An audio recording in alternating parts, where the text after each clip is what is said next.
This is Envision Self-Healing Podcast, episode number 65.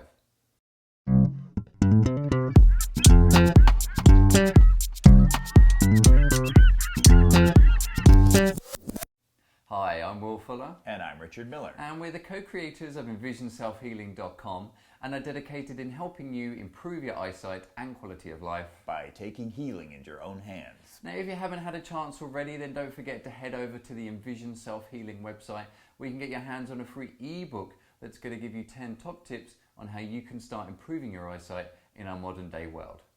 The topic of the week this week is how to improve vision.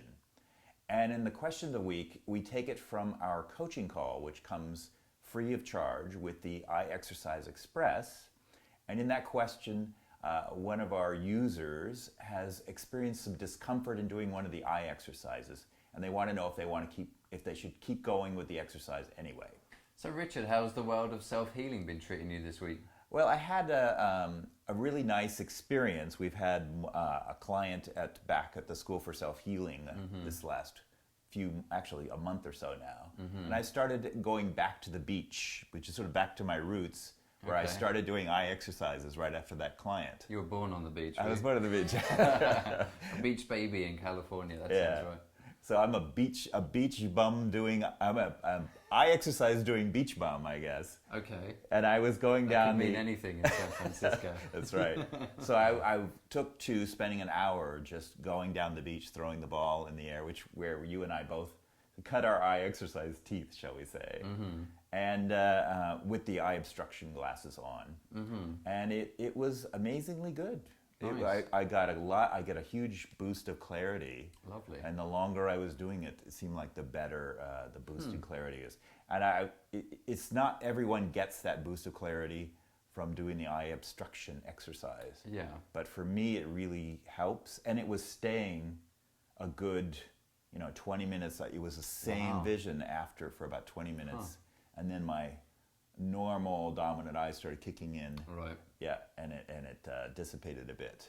So it's nice because it certainly always encourages you to then want to go back sort of every day or a couple of times a week to the beach and to do the exercises because you're really seeing those kind of immediate results there. Right. Well, and maybe the natural environment really helped me get more in the mood to do it as well. So bit of fresh air. Exactly. Outside. So how was your week?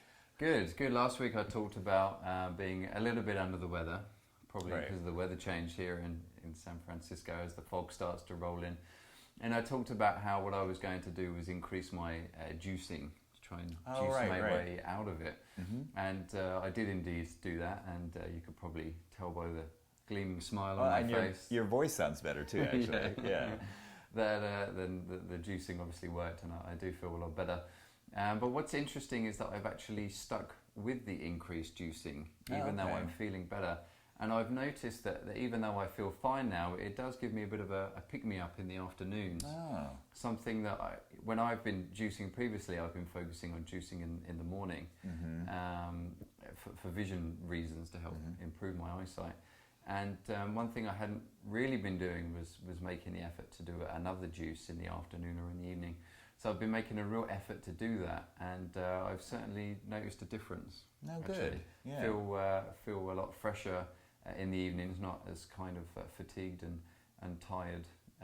It's kind of nice to have carried that on there. I didn't mean to do it. So well, it's kind of good to people to know that the juicing gives you an immediate good good pick me up basically, instead of I'm doing the right thing to juice, but I don't get any immediate results from it, so it's nice. Yeah, and I think sometimes particular juices, I know in particular I noticed that apple and carrot juice, it's just so light and refreshing that it's kind of just enough to give you a bit more of a boost, but maybe a heavier juice might not give you as much of a good feeling. But anyway, my aim is to try and do that all this week. Great.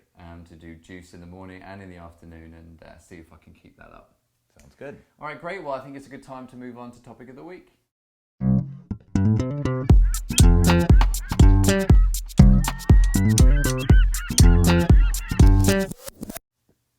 So the topic of the week this week is how to improve vision. And this really came out of the last few series that we've been doing on overcoming and discovering a lot more about Eyestrain. And we wanted to be able to share with people and show you that it's not just with Eyestrain that you can also improve and overcome, but you can also improve your vision, whatever the condition may be that you have there. Yeah, and this is the beginning with Eyestrain is actually the way we would approach a client as well, because one of the first things we ask clients is how are you impacting your vision through creating strain in your life. So we're going to go through 5 aspects of how you can improve vision. The first one is indeed overcoming and removing eye strain, something that Richard was just saying there is kind of the first thing that we look at there. The second one then is the eye exercises, obviously, which we've got up there on the website.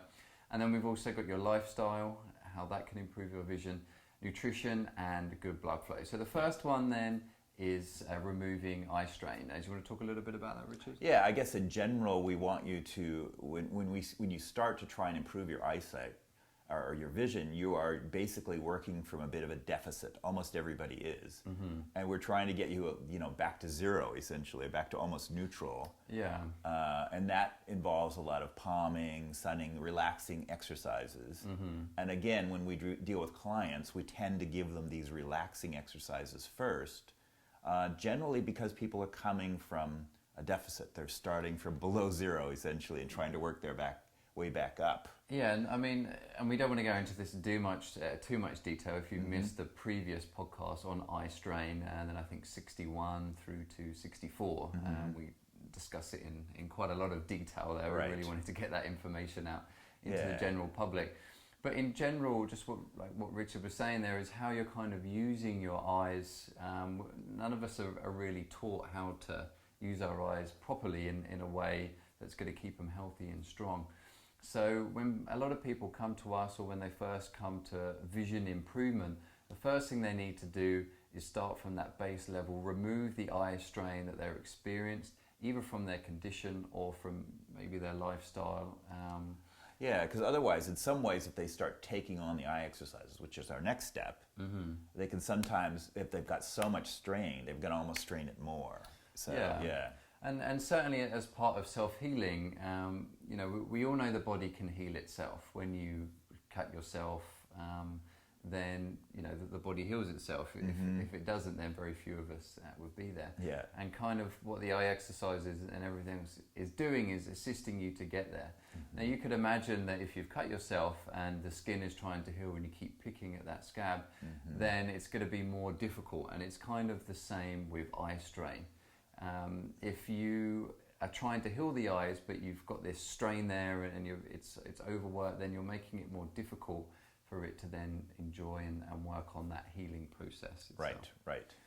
So now the second one then is eye exercises that you can use to improve your vision. Yeah, now we've assumed you've removed some of the strain. You're back to sort of you're ready to do the eye exercises, essentially. And we have talked previously about using the eye exercises to get rid of eye strain. Yeah. And you can certainly do that, but here now what we're talking about is now using the eye exercises to improve your vision.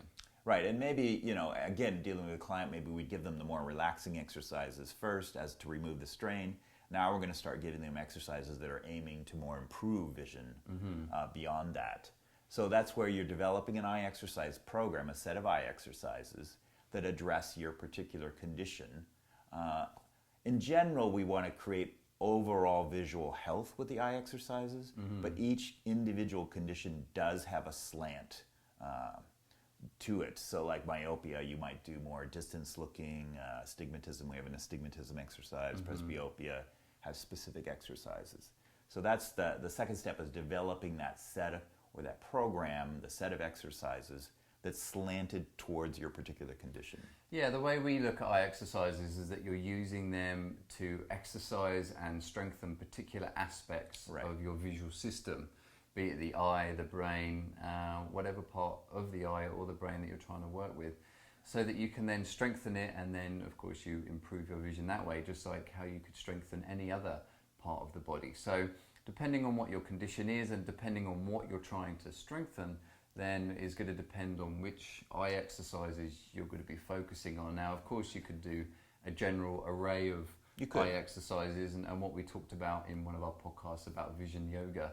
We kind of talked about having a general daily practice of eye exercises to keep your eyes healthy in general. But very few of us have the luxury of time to do the full array of eye exercises. And when you head over to the Envision Self-Healing website and you look in the eye exercise tab, you'll see what we mean by there being quite a few eye exercises for you to do. So we find it easier that you can focus on a handful of exercises that are suited best for your condition, so you can then start and improve your vision on that one. Yeah, and that's what we picked out for, in the Eye Exercise Express, we picked out 4 exercises per condition with 2 optional exercises to sort of reduce it, to give you a starting program. But ideally, we would actually prefer you learned completely about your condition, learned the anatomy, and then understood why those exercises are intended for your condition. And then start discovering which eye exercises are best suited for you. Notice here that we're talking about improving a condition. Now, everybody has their own particular condition. Some people might have more than one.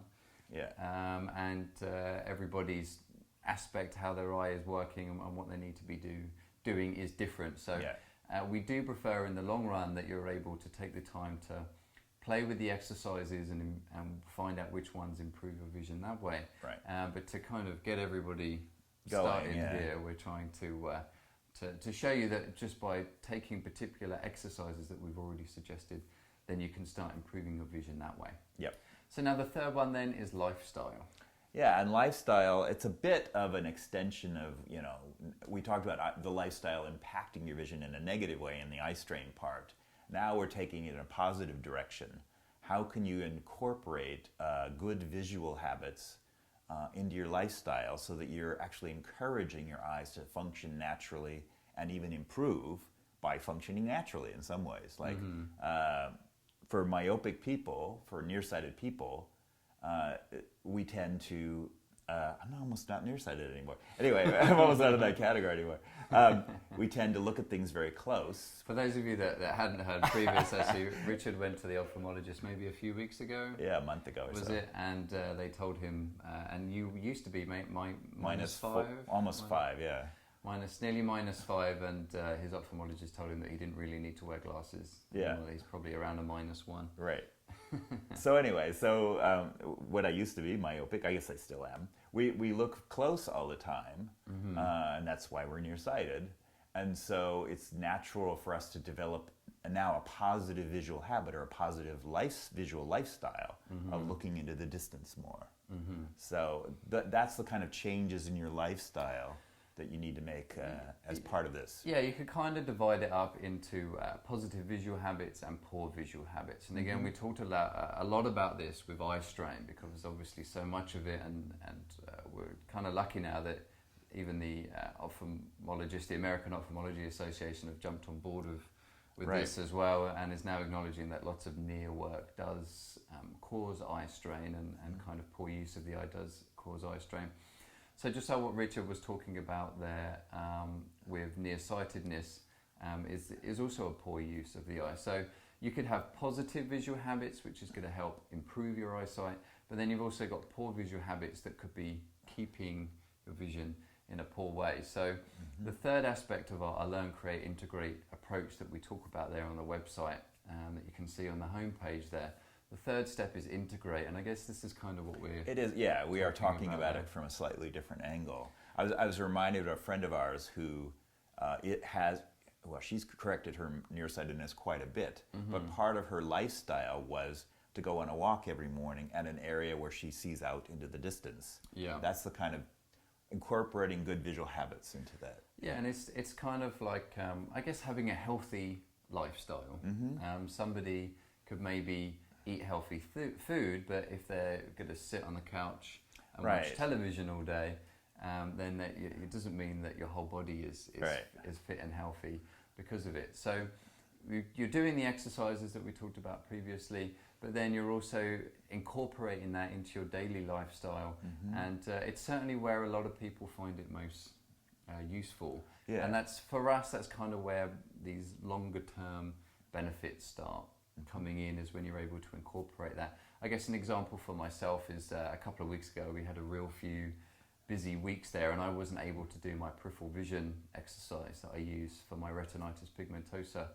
But I found that from where I'd been incorporating it so much into when I'm on the public transit, focusing into everything going past me, then I was still able to maintain the benefits that I'd got from doing the exercises and still kind of fit in a good hour there of peripheral vision exercise.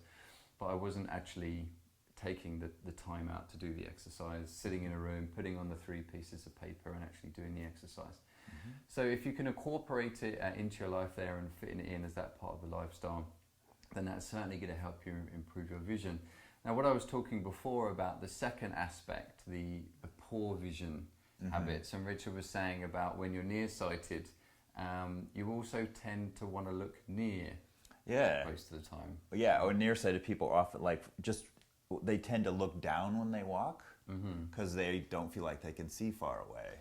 Yeah. That's the kind of poor visual habit, and now the positive visual habit would be looking up into the distance. And it'd be interesting. I'm assuming most people watching or listening to this podcast probably has a vision condition themselves. So thinking about maybe things that you might do. So for example, with me, with my retinitis pigmentosa, which means I've got poor peripheral vision, then I noticed that I tend to centralize everything, really focus with my central vision. I kind of tighten my shoulders up in towards the middle. Whereas if I tune into my periphery, I relax my shoulders down, I breathe a little bit easier, and I'm actually able to focus more into my periphery. Now it's interesting how that tends to slow me down when I do have to stop and look into the periphery.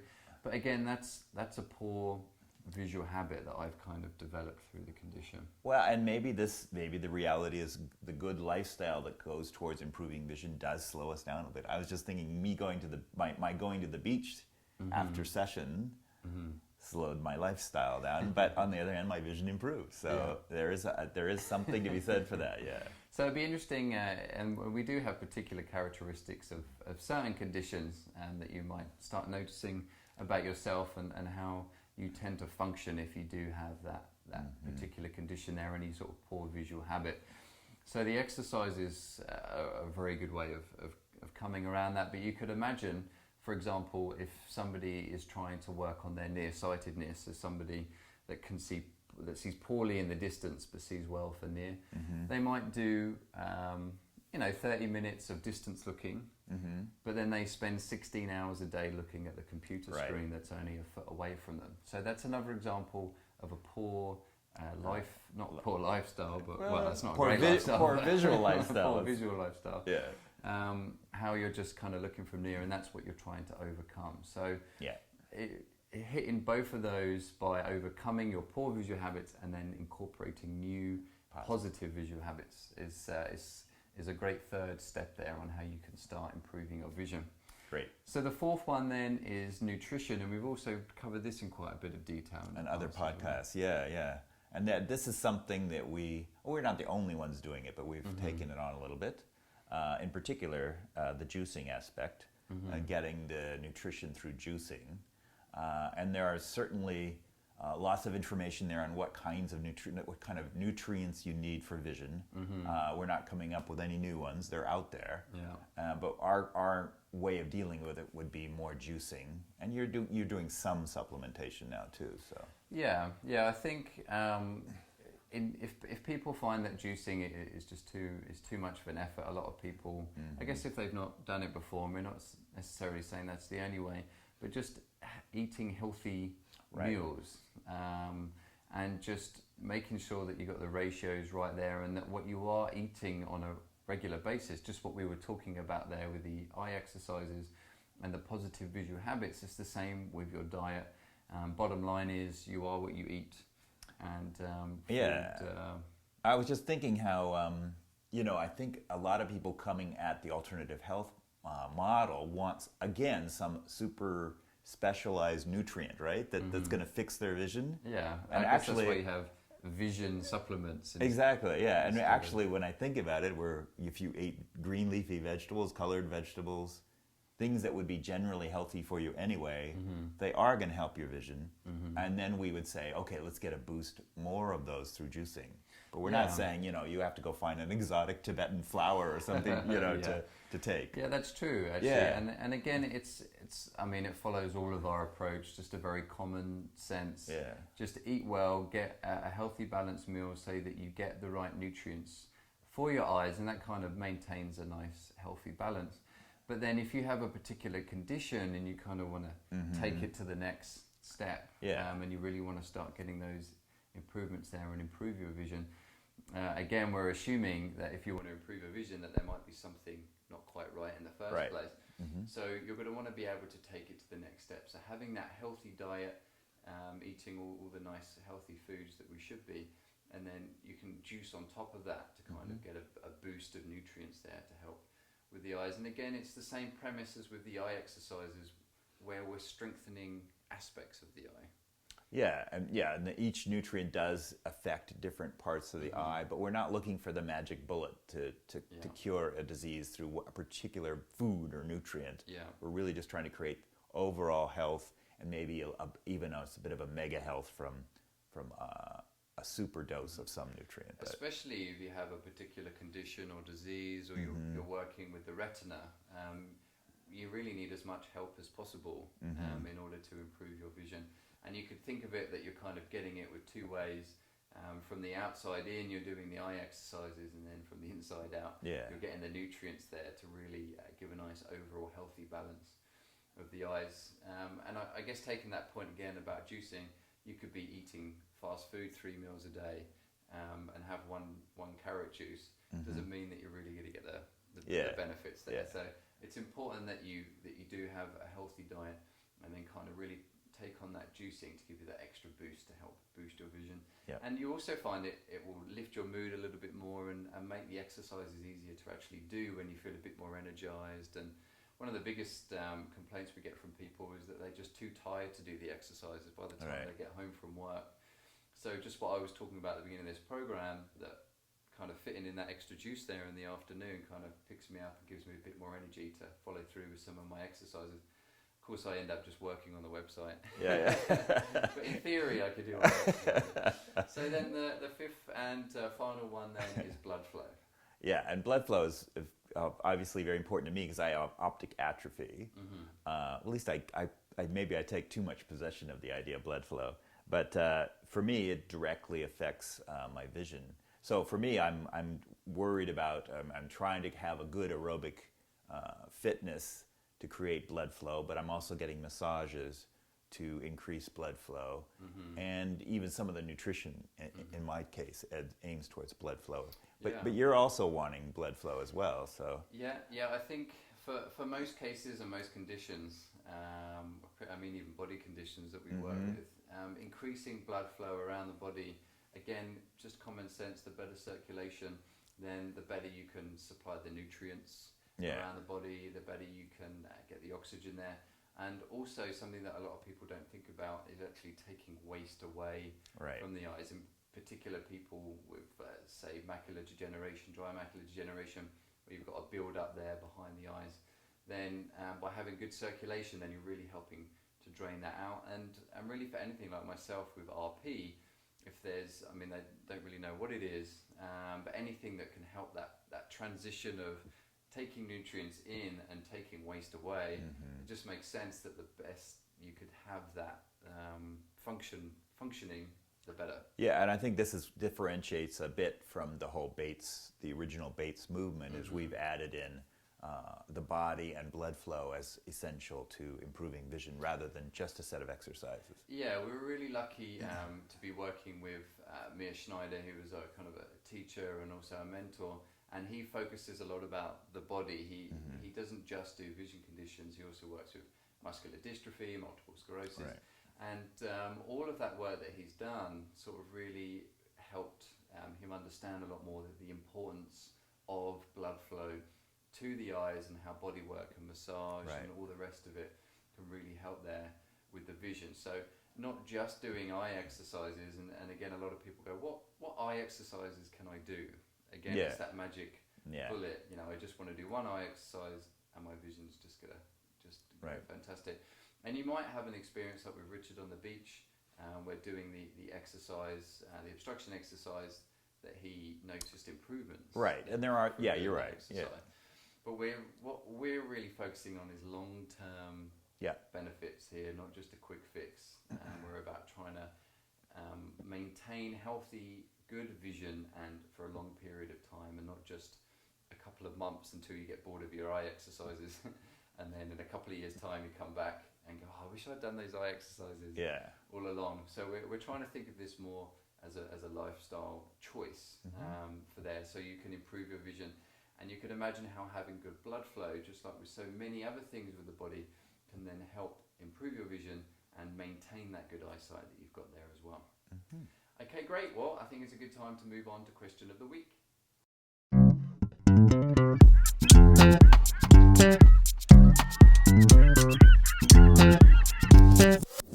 And the question of the week this week comes from our coaching call, and it was a question related to a specific eye exercise in the Eye Exercise Express. And this person had some discomfort after doing it for a little while. The Eye Exercise Express eye exercises are all timed to 10 minutes, and they were wondering whether they could split it up or should they be stopping, if they hit discomfort. And the reason why we wanted to take this question that we answered in the private coaching call sessions that we do, that you can find out more about by going to the Express on the website. But we wanted to share it because it's kind of a common question amongst a lot of people when they're doing their eye exercises. And also quite a lot of people really want to just plow their way through the exercises towards better vision. The whole idea of no pain, no gain. Right. Lifting those heavy weights in the gym and you'll get those stronger muscles. And what we really need to think about, especially if the eye is already strained in the first place, which is what we're assuming that a large percentage of those starting out with eye exercises do indeed have eye strain, then you don't want to exacerbate it and then work it even harder and increase even more strain on that on top. Yeah, and again, this is our uniqueness. If you went to what's called a behavioral optometrist who deals with eye exercises as well, they don't deal much with strain or relaxation. So we want you to, first we want you to relax, remove the strain, but then in some ways we want you to become very aware when your eyes do feel strained, do feel this discomfort, and then be able to work with it. It's kind of like becoming an eye athlete. You really, you learn, I did too much on that eye exercise. I'm going to back off a little bit, do some palming, go back to it. We want you to develop that ability to gauge for yourself when you are overdoing it. And it really does take time, and I suppose that's why we offered the 3 months with the coaching call instead of just 1 week or whatever, because it does take time for you to play with that process, figure out what does overwork the eyes, where your limits are. Is it just that maybe you're a little bit tired? Is it that it's a particular area that you need to try and work through? Or is it that you've just overworked the eyes? Maybe during the day you overstrained the eyes so that when you came to do the exercises, maybe you need to rest first before you do them, or maybe it's that you need to wake the eyes up and really start, get them going again, get the blood flowing in order for them to feel good. So there's many aspects to this, and it was important that we wanted to bring this to the general public, and so that you can learn a little bit more about the. I guess as a golden rule, we say never work to the point of strain. If we had to generally say something, that was what we would say. Don't move. If you hit strain, back off. Do something relaxing. But then we have to say, well, there are times when. For instance, palming, ironically, as a relaxing exercise, we often have people complain that it feels sort of a discomfort comes on as they palm. And we would say, well, you're going to just have to stick with it and get through that discomfort. So there are times when discomfort is something you need to work through, and there are times when you need to back off. But in general, we would say back off, right? Yeah. And it's always best to play it safe, and there's no harm in going back the next day or the next week and going at it again. And also that it's a slow process. Like what Richard said with the Express, we have it timed to 10 minutes. Now, if you can only do 2 minutes, then that's where you're at 2 minutes. Right. And then that week you do 2 minutes before the strain, and then the following week maybe you push it up to 3 minutes. But what you don't want to do is create even more strain. We're talking about healthy, natural vision improvement here. Right. We're not talking about steroids for the eyes. Yeah. Throw away your glasses in 7 days. We're talking about healthy visual system so that you can maintain good, healthy eyes for the best majority of your life. Yeah. Okay, great. Well, we hope you enjoyed this week's episode. If you want to find out a lot more information about eye exercises and indeed how to perform them, then you can head over to envisionselfhealing.com. You can also get your hands on the free ebook, which is called A Modern Day Guide for Improving Eyesight, and that gives you 10 top tips on how you can start improving your eyesight in our modern day world. You can also check out our Envision Self-Healing Facebook fan page, where we've got a nice little community going on over there, so head over there and check that out, and plenty of pictures there that Richard and I have been putting up over the time here. You can also check us out on Twitter, and if you are watching this on YouTube, then feel free to like it and also subscribe. And if you're watching this or listening to it on iTunes, then you could also subscribe to us there. And of course, with any of our material, feel free to share the knowledge. And if you think anyone would benefit from this, then certainly feel free to share it with them as well. Okay, great. Well, good luck with your eye exercises this week, and happy healing. And have a good week.